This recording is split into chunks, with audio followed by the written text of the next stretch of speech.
أَوَمَنْ كَانَ مَيْتًا فَأَحْيَيْنَاهُ وَجَعَلْنَا لَهُ نُورًا يَمْشِي بِهِ فِي النَّاسِ كَمَنْ مَثَلُهُ فِي الظُّلُمَاتِ لَيْسَ بِخَارِجٍ مِنْهَا كَذَلِكَ زُيِّنَ لِلْكَافِرِينَ مَا كَانُوا يَعْمَلُونَ صدق الله العلي العظيم وصدق رسوله النبي الكريم۔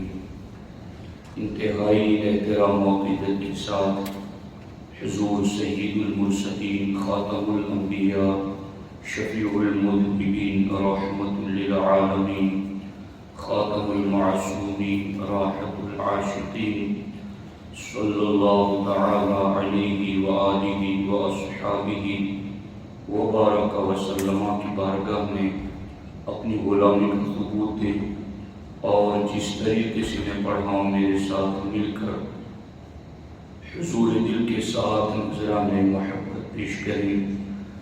الصلاۃ والسلام علیک یا رسول اللہ، الصلاۃ والسلام علیک یا حبیب اللہ، الصلاۃ والسلام علیک یا نبی اللہ، وعلی آلک واصحابک یا نور اللہ، صلی اللہ تعالی علیہ وسلم۔ جان ساران بدر و احد پر درود، جان ساران بدر و احد پہ درود، حق گزاران بیعت پہ لاکھوں سلام، ان کے آگے وہ حمزہ کی جاں بازیاں، شیر غران سطوت پہ لاکھوں سلام۔ دوستان محترم، میرے آپ کے لیے سعادت مندی اور خوش نصیبی کی بات ہے کہ اللہ جل مجدہ الکریم نے ہمیں نماز عصر کے بعد علم دین کی محفل میں، اور بالخصوص سید الشہداء فاعل الخیرات کاشف الکربات حضرت سیدنا امیر حمزہ رضی اللہ تعالی عنہ کی یاد سے منسوب محفل میں شرکت کی سعادت مل رہی ہے۔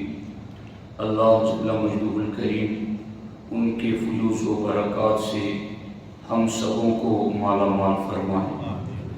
دوستان محترم، حضرت سیدنا امیر حمزہ رضی اللہ تعالی عنہ کی شہادت کے بعد اللہ کے رسول صلی اللہ علیہ وسلم نے سیدہ فاطمہ الزہراء رضی اللہ تعالی عنہا سے اور اپنی پھوپھی حضرت سیدہ صفیہ رضی اللہ تعالی عنہا سے ارشاد فرمایا، ابشر،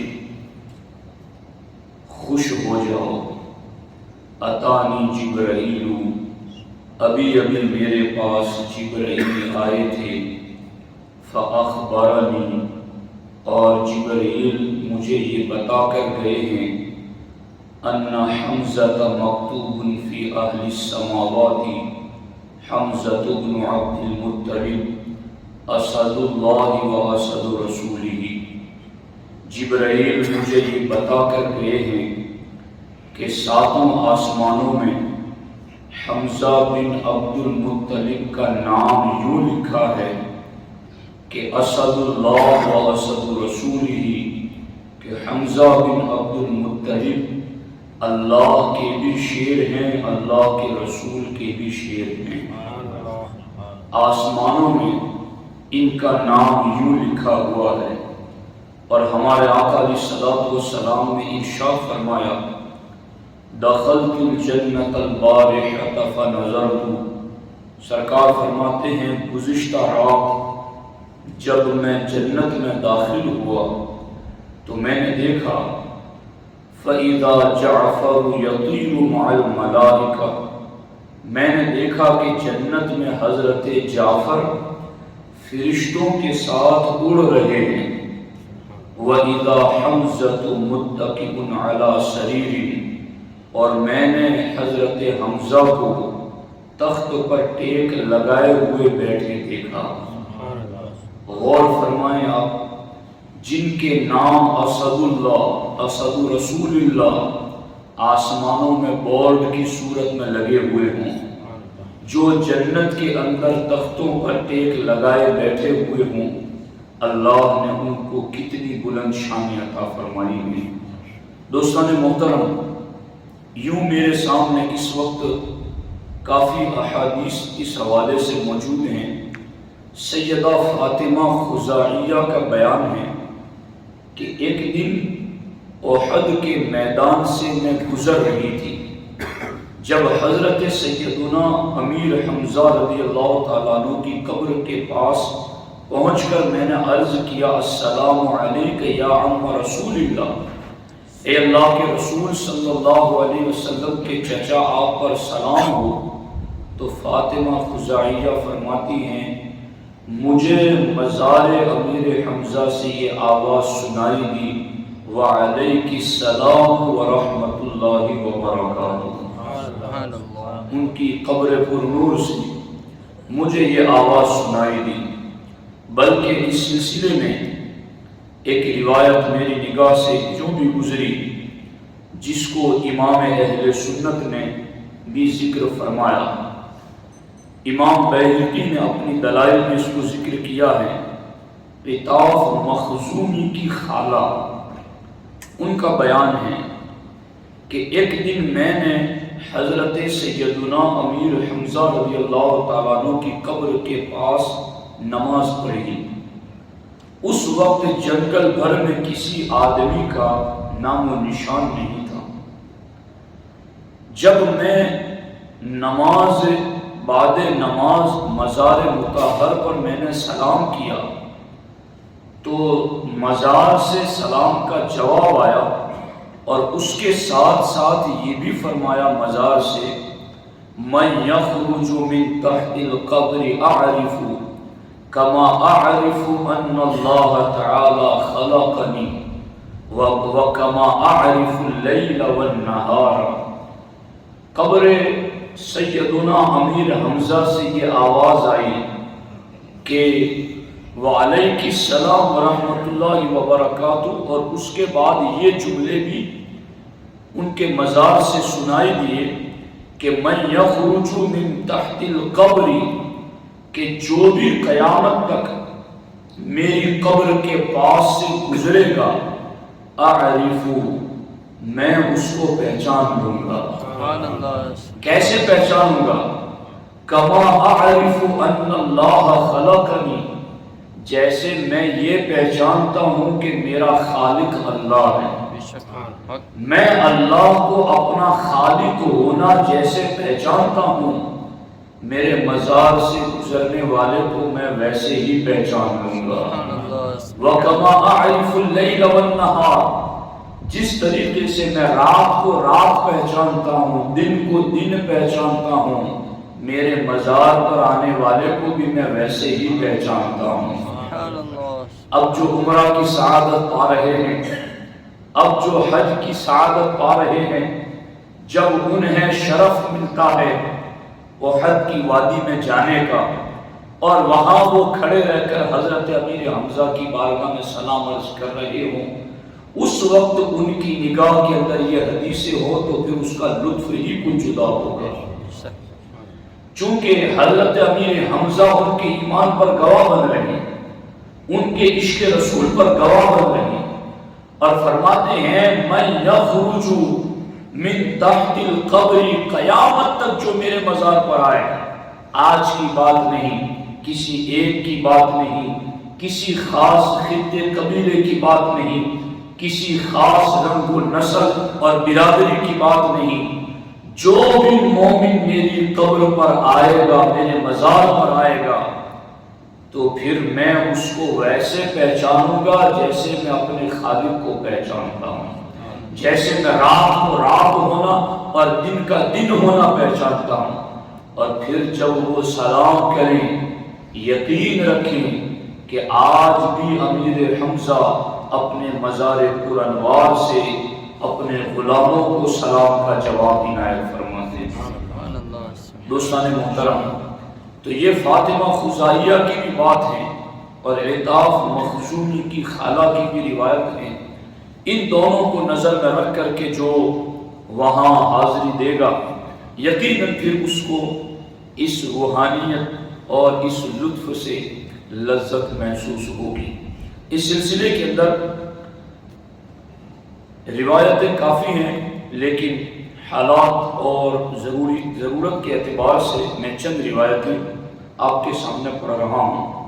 یہ میرے سامنے ہے اصول الغابہ فی معرفت الصحابہ، اس کی دوسری جلد ہے، صفحہ نمبر 68 ہے۔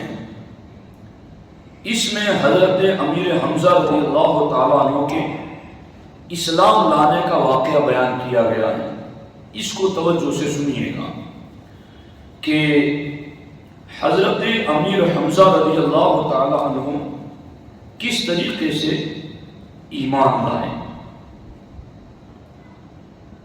یہ اصول الغابہ میں لکھا ہوا ہے کہ حضرت امیر حمزہ رضی اللہ تعالیٰ عنہ کا طریقہ یہ تھا کہ آپ شکار کے لیے جاتے اور جب شکار سے آپ واپس پلٹتے تو گھر جانے سے پہلے خانے کعبہ میں جاتے، طواف کرتے، اس کے بعد پھر گھر واپس پلٹتے تھے۔ ایک مرتبہ اقبل متوشحا قوسہ راجعا من نقص لہ، کہ اپنا تیر کمان گلے میں لٹکائے ہوئے آپ شکار سے واپس آئے، اور آپ جب واپس آئے تو آپ کو اس وقت حضرت امیر حمزہ رضی اللہ تعالی عنہ کان یومئذ مشرکا علی قوم دینہ، اس وقت وہ قریش قوم کے دین پر تھے جو کہ کفر اور شرک میں مبتلا تھے، ان کے دین پر تھے۔ حضرت امیر حمزہ رضی اللہ تعالیٰ عنہ اس وقت بھی جب وہ حالت کفر میں تھے، ان کی ایک خوبی یہاں لکھی ہے، کان اعز قریش و اشدھا شکیمۃ، کہ حضرت امیر حمزہ رضی اللہ تعالیٰ عنہ قریش میں ایک غالب لیڈر شخص تھی، وہ اشدھا شکیمۃ، اور خودداری اور ظلم کا بدلہ لینے میں بہت سخت تھی، خوددار تھی، کوئی ظلم کرتا تو بدلہ لینے میں سخت تھی۔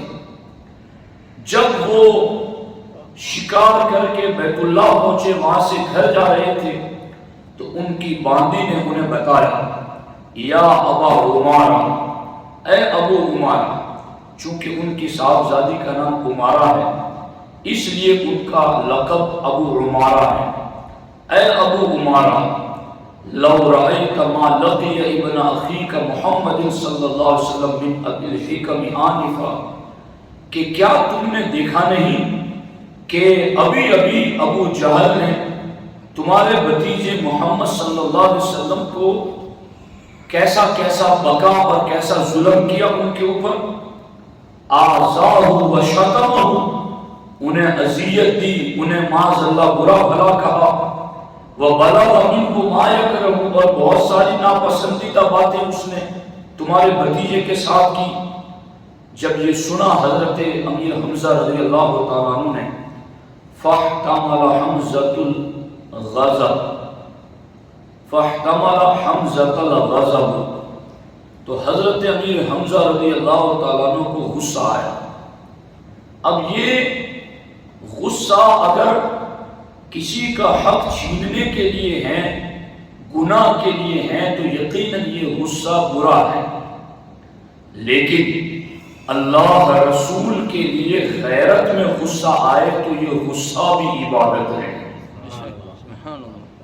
یہ غصہ آیا حضرت امیر حمزہ رضی اللہ تعالیٰ عنہ غضبناک ہوئے اور فخرج سریعا لا یقف علی احد، فوراً چل پڑے، کسی کے پاس کھڑے نہیں رہے، اور کہاں پہنچی؟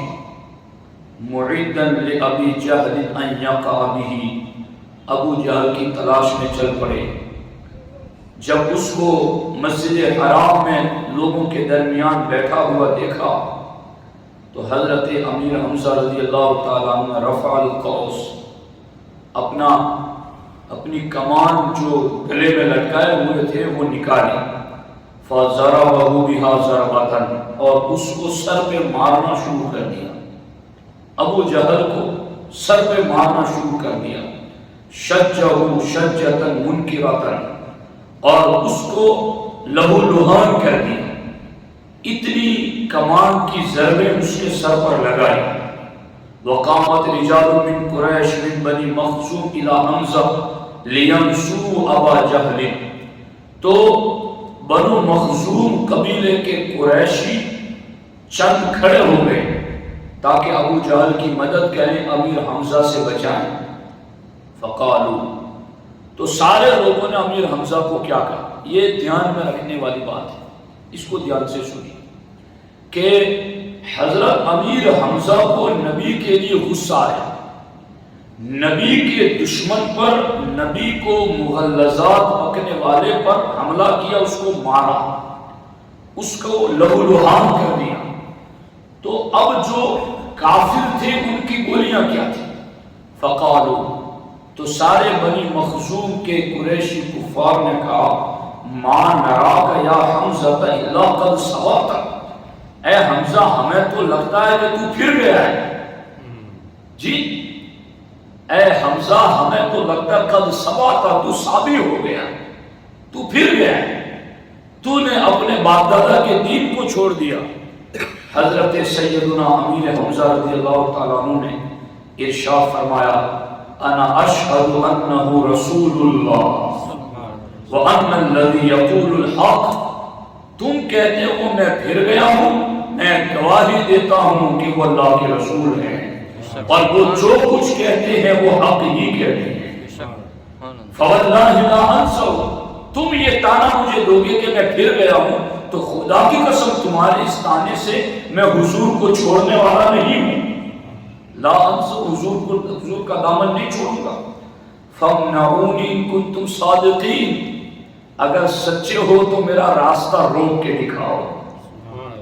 یہ بولی ہوتی ہے حق والوں کی، یہ بولی ہوتی ہے نبی سے عشق والوں کی۔ تو فَمْنَعُونِي إِن كُنتُمْ صَادِقِينَ، سچے ہو تو میری راہ روک کے دکھاؤ۔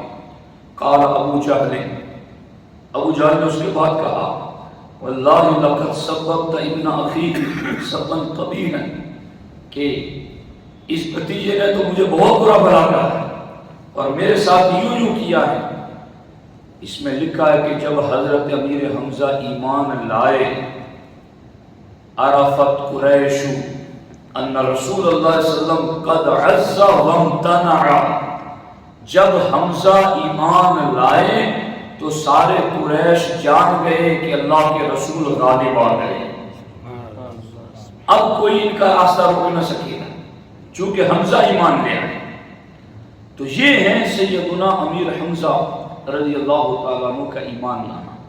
اور یہاں ایک بات یہ بھی میں آپ کو بتاؤں جو دوسری کتابوں میں بھی لکھی ہوئی ہے کہ حضرت امیر حمزہ نے جب ابو جہل کو مارا اس کے بعد حضور کی تلاش میں نکلے تاکہ اپنے بھتیجے کو بتائے کہ میں نے تمہارا بدلہ لے لیا۔ حضور کسی پہاڑ میں کے قریب بیٹھے ہوئے تھے، امیر حمزہ تشریف لائے، سرکار سے کہا کہ بھتیجے میں نے تمہارا بدلہ لے لیا ہے، اب تم خوش ہو جاؤ۔ سرکار نے فرمایا چچا مجھے خوشی تو اس وقت ہوگی جب تم کلمہ پڑھ کے مسلمان ہو جاؤ۔ تو حضرت امیر حمزہ رضی اللہ تعالیٰ عنہ اسی وقت کلمہ پڑھ کے مسلمان ہو گئے۔ تو حضور کی رضا کس چیز میں ہے کہ پکے سچے حضور کے غلام بن جائیں۔ اللہ کے رسول علیہ السلام نے اس طریقے سے حضرت امیر حمزہ رضی اللہ تعالیٰ عنہ کے حوالے سے فرمایا۔ اب یہاں یہ جو باتیں حضرت امیر حمزہ نے کہی ہے نا وہ آپ سن چکے، میں پڑھ چکا، لیکن یہ جو ابھی میں آتے ہوئے میں نے مولانا مبارک صاحب کو بتایا کہ یہ کیسے سخت لفظ ہے، یعنی دین عشق کے بارے میں ابھی چھوٹی چھوٹی باتیں ہم بیسک کرتے ہیں تو بھی لوگوں کو سخت لگتی ہے کہ یہ بڑی سخت بات کرتے ہیں. میں امیر حمزہ رضی اللہ تعالیٰ عنہ کی بات آپ کو بتا رہا ہوں کہ انہوں نے کیا کہا. جب احد کی جنگ میں حضرت امیر حمزہ رضی اللہ تعالیٰ عنہ نے مقابلہ کیا تو آپ نے قتل من المشرکین قبل ان یقتل واحد وثلاثین نفسا، خود شہید ہونے سے پہلے 31 کافروں کو واصل جہنم کیا. 31 کو واصل جہنم کیا حضرت امیر حمزہ رضی اللہ تعالیٰ عنہ. منہم سباع الخزائی، اور ان 31 میں سباع الخزائی بھی تھا. فقال له حمزہ، حضرت امیر حمزہ کے جب مقابلے میں وہ آیا تو آپ نے فرمایا ہلم الی یا ابن مقطعۃ البذور، اے ختنہ کرنے والی کے بیٹے اب آ میری طرف. یعنی اس کو یاد دلائے یبن مقطعۃ البذور. اب اس کا میں گجراتی میں ترجمہ کروں تو یہ پھر آپ لوگ متعامل نہیں ہوں گے. مقطعۃ البذور کہ ختنہ کرنے والی کے بیٹے تو آ گیا ہے میرے مقابلے میں، تو کفر کی گندگی میں اسلام کے نور میں، اور تو میرے مقابلے میں آ گیا. ہلم الی یا ابن مقطعۃ البذور، اے ختنہ کرنے والی کے بیٹے آ اب میرا سامنا کر. تو یہ لفظ بھی حق کے لیے بولے گئے ہیں.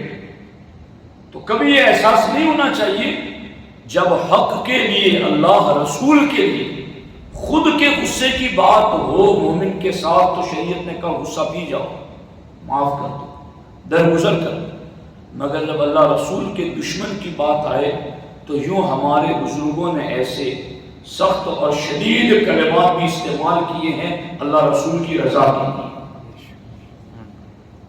حضرت امیر حمزہ رضی اللہ تعالی عنہ کے بارے میں ایک روایت یہ ہے، اول لقاء عقدہ رسول اللہ صلی اللہ علیہ وسلم لحمزہ بن عبد المطلب، کہ سب سے پہلے حضور نے جنگ کا جھنڈا اپنے جس صحابی کو عطا کیا تھا وہ حضرت امیر حمزہ رضی اللہ تعالیٰ، جنہیں اللہ کے رسول صلی اللہ علیہ وسلم نے سب سے پہلے جنگ کے لیے جھنڈا عطا فرمایا تھا. اور بدر میں، احد میں جتنے بھی شہید ہوئے تھے حضرت امیر حمزہ رضی اللہ تعالیٰ عنہ کا سرکار نے سب سے پہلے جنازہ پڑھا اور پھر ان کا جنازہ اٹھانے نہیں دیا، بلکہ سرکار نے فرمایا ان کا جنازہ رہنے دو، اب ایک ایک کو لاؤ اور جنازہ پڑھ کر پھر اس کا اٹھاؤ. یعنی تمام صحابہ کے جنازے لائے گئے، اٹھائے گئے، لائے گئے، اٹھائے گئے، مگر ہر ایک کے جنازے کے ساتھ حضور نے امیر حمزہ کا جنازہ پڑھا. یہ ان کی خصوصی شان ہے سیدنا امیر حمزہ رضی اللہ تعالی عنہ کی. اب اس سلسلے میں حضرت امیر حمزہ رضی اللہ تعالیٰ عنہ کی ایک شان یہ بھی ہے، اللہ کے رسول علیہ السلام فرماتا رأیت الملائکۃ تغسل حمزۃ، سرکار فرماتے میں نے احد کے میدان میں دیکھا کہ فرشتے حضرت امیر حمزہ کو غسل دے رہے ہیں. فرشتے ان کو غسل دینے کے لیے آئے. تو یہ ان کی کتنی بڑی شان ہے، کتنا بڑا مرتبہ ہے کہ آسمانوں میں نام کے تغرے لگے ہیں، جنت میں ٹیک لگائے تختوں پر بیٹھے ہیں، اور فرشتے ان کے جسم پر نور کو غسل دینے کے لیے آسمانوں سے زمین پر آ رہے ہیں. کتنی بلند شانیں ہیں. اور ان کی شہادت اور ان کی شہادت کے بعد کے جو واقعات اس سلسلے میں، یہ الطبقات الکبریٰ کی تیسری جلد ہے، اس کے صفحہ نمبر 7 پہ لکھا ہے. حضرت جابر بن عبداللہ کہتے ہیں لما اراد معاویہ ان یجری عینہ التی باحد، کہ جب حضرت امیر معاویہ رضی اللہ تعالیٰ عنہ کے دور میں انہوں نے ارادہ کیا کہ احد سے ایک نہر جاری کی جائے، وہاں سے پانی کا بندوبست کیا جائے اور ایک نہر کھدوائی جائے، لیکن وہاں درمیان میں شہداء کی قبور آ رہی تھی، شہداء کے مزارات آ رہی تھی. حضرت امیر معاویہ رضی اللہ تعالیٰ عنہ نے ارشاد فرمایا انبشوہم، کہ اب تم یہ کرو کہ ان کے مزارات کھولو اور ان کے اجساد اور جسموں کو دوسری جگہ منتقل کرو۔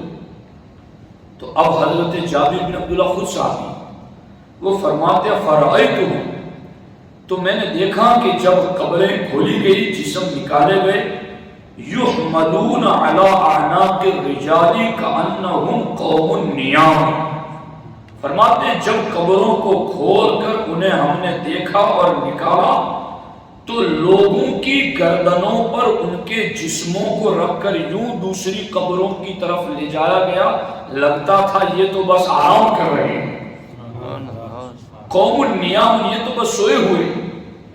ہم نے ان کو جب قبروں سے نکال کر کے اپنے کندھوں پر اٹھا کر یحملون علی اعناق الرجال، ہم تو کوئی اسٹریچر لگائیں، کوئی تختہ لگائیں، پھر اس پر تختے پر رکھ کے پھر لے جائیں، تو یہاں لکھا یحملون علی اعناق الرجال، تختے پر رکھنے والے کو جسم کی حرارت پر جسم کا وہ احساس نہیں ہوتا جو کندھے پر اٹھانے والے کو ہوتا ہے۔ کندھے پر جو اٹھاتا ہے اس کو جسم براہ راست مس کرتا ہے، اس کے جسم سے ٹچ کرتا ہے۔ فرماتے ہیں حضرت جابر بن عبداللہ میں نے ان کے جسموں کو دیکھا، فَيُحْمَلُونَ عَلَىٰ أَعْنَاقِ الرِّجَالِ، لوگوں نے اپنے کندھوں پر انہیں اٹھایا، كَأَنَّهُمْ قَوْمٌ نِيَامٌ، ایسا لگا کہ بس یہ تو آرام کر رہے ہیں، ان کے جسم سلامت ہیں، ان کے کفن سلامت ہیں۔ اور آگے فرماتے وَأَصَابَتِ الْمِسْحَاقُ طَرْفَ رِجْلِ حَمْزَةَ بْنِ عَبْدِ الْمُطَّلِبِ فَانْبَعَثَتْ دَمًا، فرماتے ہیں کھودنے کے درمیان پھاوڑا حضرت امیر حمزہ کے پاؤں کے ایک کنارے پر تھوڑا چھو گیا تو اس سے خون جاری ہو گیا۔ تو آپ غور کیجئے کہ جب انسان مر جاتا ہے تو اس کے جسم کا خون سوکھ جاتا ہے، خون نہیں نکلتا اس کے جسم میں، اور یہ تو آپ جانتے ہیں کہ کتنے سال بعد کی بات ہے۔ حضرت امیر حمزہ رضی اللہ تعالی عنہ کا جسم پر نور یہ جو نکالا گیا، یہ ان کے دفن کے 46 سال بعد،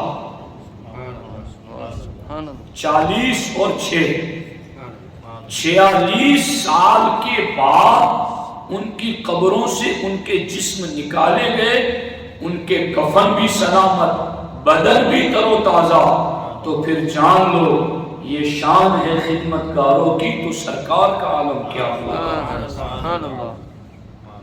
اللہ رب العزت نے یوں ان کے جسموں کو سلامت رکھا۔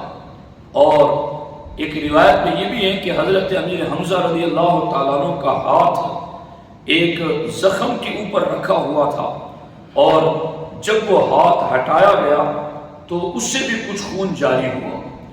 اور اب آپ دیکھیں کہ انسان کا جب انتقال ہوتا ہے تو اس کے اعضاء سخت ہو جاتے ہیں، پھر وہ نرم نہیں رہتے کہ آپ موڑنا چاہو تو موڑ سکو، ایسا نہیں ہوتا ہے۔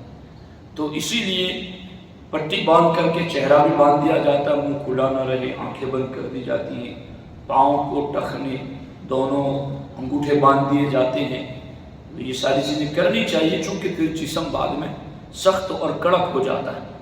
تو اب ایک طرف تو ہم رات دن جسموں کو یوں دیکھ رہے ہیں کہ ابھی انتقال ہوا، 10 منٹ کے اندر جسم ایسا کڑک اور سخت ہو گیا، خون سوکھ گیا، لیکن وہاں 46 سال گزر چکے، جسم سلامت تو ہیں، ایسا سلامت کہ لوگوں نے اپنے کندھوں پر اٹھایا ہوا، ایسا سلامت، اور پھر خون بھی جاری ہو رہا ہے، ہاتھ جدھر موڑنا چاہتے ہیں ادھر ہاتھ بھی مڑ رہا ہے۔ یہ ساری باتیں بتاتی ہیں کہ شہید مرتے نہیں ہے نظمی، قرآن اعلان کر رہا ہے۔ شہید مرتے نہیں ہے نظمی، قرآن اعلان کر رہا ہے۔ اب یہ چیز میں آپ کو یہ بات بتاؤں کہ اگر آپ کے سامنے کوئی یہودی ہو، کوئی نصرانی آئے، کوئی مجوسی آئے، کوئی ہندو آئے، اسلام سچ ہے، اس کی نشانیوں میں سے اگر آپ نشانیاں دکھانا چاہیں تو یہ دکھا سکتے ہیں۔ کہ قبر کا معاملہ ہے، آپ وہاں تو ہم نے کوئی کیمیکل نہیں لگایا، اور وہ تو اس دور کی بات، اور وہاں تو ہم نے ایسی کوئی چیز نہیں کی۔ یہ اسلام کی سچائی ہے، اسلام کو سچا دلائل سے نہیں سمجھ سکتے، آنکھوں سے دیکھنا چاہتے ہو تو یہ اسلام کی سچائی ہے، دیکھ لو۔ مگر اب ان لوگوں کا کیا کیا جائے جو معاذ اللہ نبی کے غلام شہیدوں کی تو بات جدا، نبی کے بارے میں یہ لکھے کہ معاذ اللہ نبی مر کر مٹی میں مل گئے۔ فرق سمجھیے، سنی کو کچھ باولا پر نہیں چڑھ پڑا ہے کہ ہر کسی کو کاٹتا پھرے، سمجھ آ رہی ہے کہ نہیں آ رہی؟ جس کے پاس کچھ ہے اسی کو اپنا کچھ بچانا ہے۔ خطرہ دودھ کو لگا ہوا ہے کہ اس میں کوئی آمیزش نجاست کی یا پیشاب کے قطرے کی نہ ہو جائے۔ نجاست اور پیشاب کے قطرے کو کیا فکر ہے، وہ جہاں چاہے لے جائے۔ بچنا تو دودھ کو ہے کہ کہیں مجھ میں کسی نجاست کی آمیزش نہ ہو جائے۔ تو سنی تو صاف شفاف دودھ کی طرح پاکیزہ عقیدہ رکھنے والا ہے۔ اب یہ حضرت امیر حمزہ رضی اللہ تعالی عنہ، ان کا بعد وصال 46 سال کے بعد جسم کا سلامت رہنا اور دیگر شہداء کے جسموں کا سلامت رہنا، یہ بھی ہمارے سامنے ایک دلیل ہے۔ اور میں اس سلسلے میں آپ یہ کہیں کہ یہ تو بہت دور کی بات ہے، تو ابھی میرے خیال سے 150 سال پہلے کی بات ہے، جب عراق میں حضرت حذیفہ رضی اللہ تعالیٰ عنہ، آپ بھی آپ سرچ کریں گے تو وہ گوگل پہ بھی ملے گا، یوٹیوب پر بھی ملے گا، کہ عراق میں 2 صحابہ کرام کے مزارات جو دریا کے قریب تھے، بالکل پانی ان کے مزارات میں اتر رہا تھا۔ اس وقت کے گورنر یا وہاں کے جو حاکم تھے، ان کے خواب میں آ کر انہوں نے بتایا کہ ہمیں نکالو یہاں سے اور کسی اور جگہ دفن کرو۔ 2-3 مرتبہ انہیں خواب آیا، پھر انہوں نے سب سے بڑے جو قاضی تھے انہیں بتایا، اور پھر اعلان کیا گیا۔ تو وہ حج کا موسم تھا، تو جو حاجی حج کے لیے گئے ہوئے تھے انہوں نے کہا کہ آپ ہمارا انتظار کرو، ہم بھی اس موقع پر وہاں شریک رہنا چاہتے ہیں۔ یہاں تک کہ اس کو لیٹ کیا گیا۔ 1200 سال کے بعد ان صحابہ کی قبریں کھود کر ان کے جسموں کو نکالا گیا، تو چونکہ وہ سلامت تھے۔ اسلام سچا مذہب ہے، یہ دکھانے کا ایک ذریعہ ہے۔ اب اسی کو اگر کوئی یہ کہے کہ معاذ اللہ وہ تو مر کر مٹی میں مل گئے، کچھ نہیں ہے، تو کیا دکھاؤ گے؟ وہ صرف بزرگوں کا گستاخ ہی نہیں، وہ اسلام کے اوپر بھی اعتماد نہیں کر رہا ہے، اسلام کی دلیل کو بھی کمزور کر رہا ہے۔ اس لیے ان باتوں کو اس اینگل سے، اس زاویے سے بھی سمجھنے کی ضرورت ہے۔ دوستان محترم، حضرت سیدنا امیر حمزہ رضی اللہ تعالیٰ عنہ کی عظمتیں اور شانیں بہت زیادہ ہیں، بس اس پر اس چیز کو گرہ باندھیں کہ حضرت سیدنا امیر حمزہ رضی اللہ تعالیٰ عنہ کو اللہ کے رسول علیہ السلام کے بارے میں غیرت آئی، اور سرکار کا معاملہ آتا تو وہ غیرت میں آ جاتی تھی۔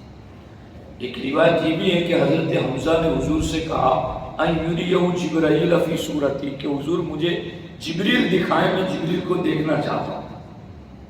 حضرت امیر حمزہ نے کہا حضور میں حضرت جبریل کو دیکھنا چاہتا ہوں۔ سرکار نے فرمایا انک لا تستطیع ان تراہ، تم دیکھ نہ سکو گے جبرائیل کو ان کی اصلی صورت میں دیکھ نہ سکو۔ تو حضرت امیر حمزہ نے کہا بلا کیوں نہ دیکھ سکوں گا، دیکھوں گا میں، مجھے جبرائیل دکھائیے۔ سرکار نے فرمایا فقعد مکانک، تو یہاں بیٹھ جاؤ۔ انہیں بٹھایا گیا۔ فنزل جبرائیل علی خشبۃ فی الکعبہ، تو حضرت جبریل علیہ السلام خانہ کعبہ پر نازل ہوئے۔ حضرت امیر حمزہ کو کہا ارفع طرفک فانظر، اپنی آنکھ اٹھا کر دیکھو۔ فنظر فاذا قدماه مثل الزبرجد الاخضر فخر مغشیا علیہ، آنکھیں اٹھا کر کے انہوں نے دیکھا تو جبریل کے دونوں قدم سبز زبرجد موتی کے تھے۔ فخر مغشیا علیہ، دیکھا تو بے ہوش ہو گئے۔ جبریل علیہ السلام کی اصلی شکل اور صورت، اور وہ بہت ہی زیادہ باہیبت ان کی اصلی شکل و صورت ہوتی تھی۔ مگر یہ بھی کوئی کم کمال تھوڑی ہے کہ جبریل کی اصلی صورت دیکھنے کی انہوں نے تمنا کی، یہ ان کا مرتبہ ہے، اور پھر انہوں نے دیکھا، پھر بعد میں اگرچہ بے ہوش ہو گئے مگر انہوں نے ایک نظر اٹھا کر کے حضرت جبریل علیہ السلام کو ان کی اصلی صورت میں دیکھا۔ یہ ان کے مقام پر مرتبے ہیں۔ اللہ کریم کی بارگاہ میں دعا ہے اللہ جل مجدہ الکریم ان کے فیوز و برکات سے ہم سبوں کو مالا مال فرمائے، اللہ ان صالحین کی محبت میں ہمیں جتائے، اور اللہ ان کی محبت ہی میں ہمیں حسن خاتمہ نصیب فرمائے۔ السلام علیکم ورحمۃ اللہ وبرکاتہ۔